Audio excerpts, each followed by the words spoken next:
Welcome to Skill Practice Q1 Week 3A, Essential 7th Grade Concepts. Either you're watching this video because you wanted to see me talk about it again, or you weren't there in class, or my internet went out during class. Anyway, hope this helps.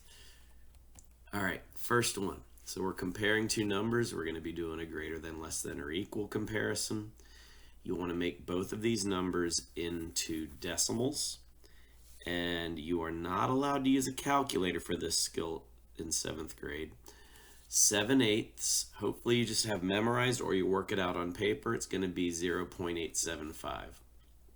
78% as a decimal is 0.78. So then when you compare them, all you really have to do is look at the tenths place. And you see that you're going to put in a greater than sign. All right, here's the next one. If you want, pause it, try working it out, and then hit run again.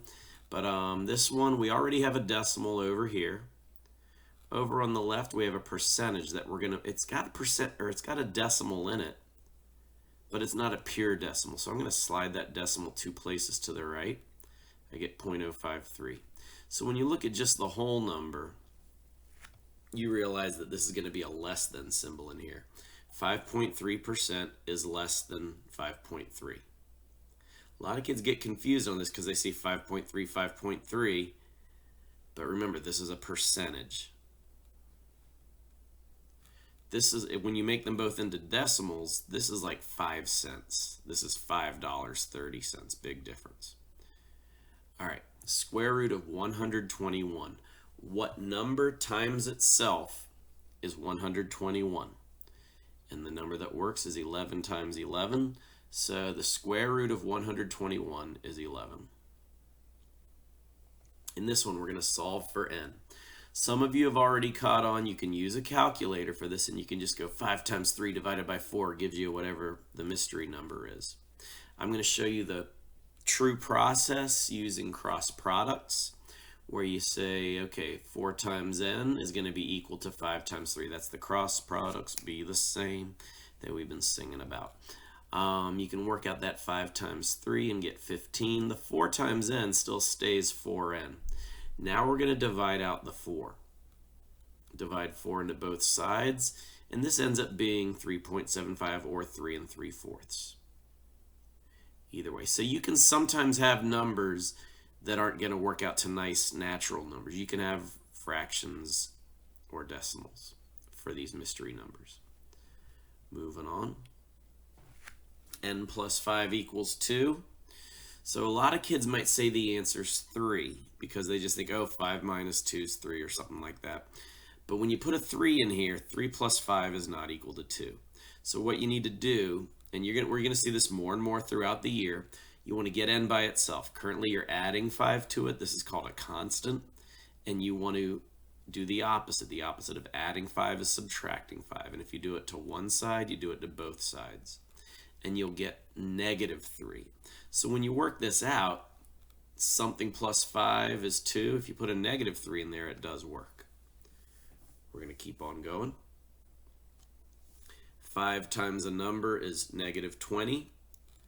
So for this problem, 5 times something, to figure out what m is, you can divide out the 5. And then you end up getting m equals -4. Now when you work it out, 5 up against parentheses equals -20. You stick a -4 in there. 5 times -4 is -20. It does work out. All right. Y equals x plus 4. Now in our previous skill practice, we had a little middle area showing where you could substitute in for x.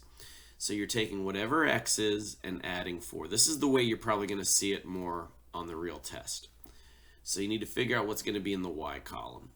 So whatever x is plus 4, well, let's give this visualization. Basically, hey, first problem, first input, x is 3. 3 plus 4 gives you 7.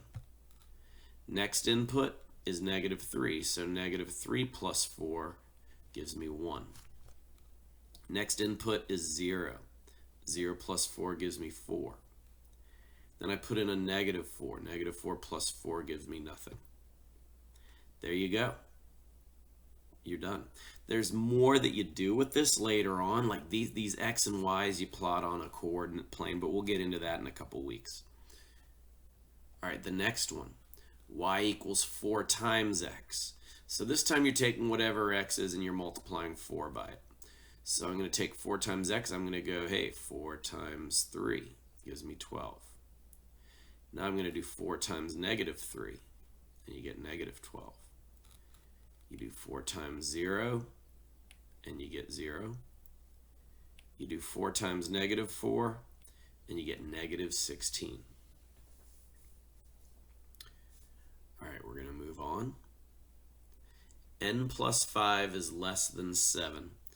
All right, so we treat this like an equation problem. We subtract 5 from both sides, and we get n is less than 2. From there, we need to pick all the answers that are less than 2. So negative 10 would work. Positive 10, no. Negative 2 is less than 2, yes. This is the one that a lot of kids mess up. They'll see 2 and they go, oh, it worked out to 2. I should pick 2. But n, this mystery number, has to be less than 2. 2 is not less than 2. 0 works, and negative 5 works. Those are all things that when plugging back into the original problem, if you add 5 to all of these numbers, they're all going to be less than 7. If you put a 2 in there, 2 plus 5 is 7, that's equal to 7. It's not less than 7. That's why this is not a solution. All right, this one. Same kind of problem. We have m minus 2 is greater than or equal to 8. I'm going to go ahead and add the 2 to both sides to figure out what m is by itself. So I'm going to add 2. I get m is greater than or equal to 10. Now in this one it says greater than or equal to. So 10 is, it's not greater than, but it is equal to. I don't want negative 10 because that's not greater than 10. And the only other number that works is going to be 15. We're going to move on. Okay, this is a newer one. We've got these negative powers of 10 is what this is called. I do have a video more thoroughly explaining this one, but here's a quick summary. If you see an exponent of negative 4 on a power of 10, you're going to see a total of 4 zeros in the decimal form, including that 0 out front. You're also going to see a total of 4 zeros 1 over this item. Like I said, I've got a video that thoroughly explains this. This is the quick and dirty version of this. So if I'm seeing 1 over 100 or 1/100th, that's going to be 10 to the negative 2. If I see 1 over 1 with 6 zeros, that's going to be 10 to the negative 6, or 6 zeros total with a 1 in that n place value.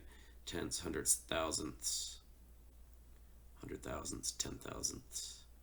Let's see, wait a minute. Tenths, hundredths, thousandths, 10,000ths, 100,000ths, millionths, 1/1,000,000th, 1/1,000,000th, and hey, 1 over 1 million, 1/1,000,000th. So these are 3 different ways to write 1/1,000,000th. It's a very, very small number. All right. Some of you might have seen these symbols, some of you might not have. The bars symbolize x. The squares symbolize positive numbers known as constants. The black squares count as negative constants.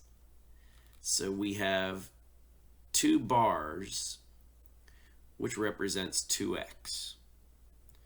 We have 2 negative constants, which stands for 2 negative constants. This triangle represents a balance point. The math statement that shows balance is an equation, so this means equals.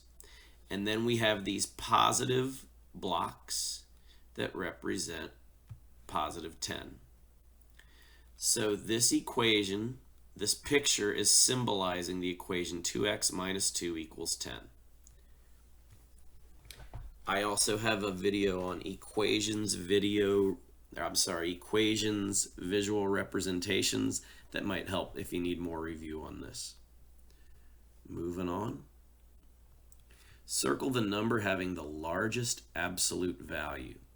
Absolute value, a number's distance from 0.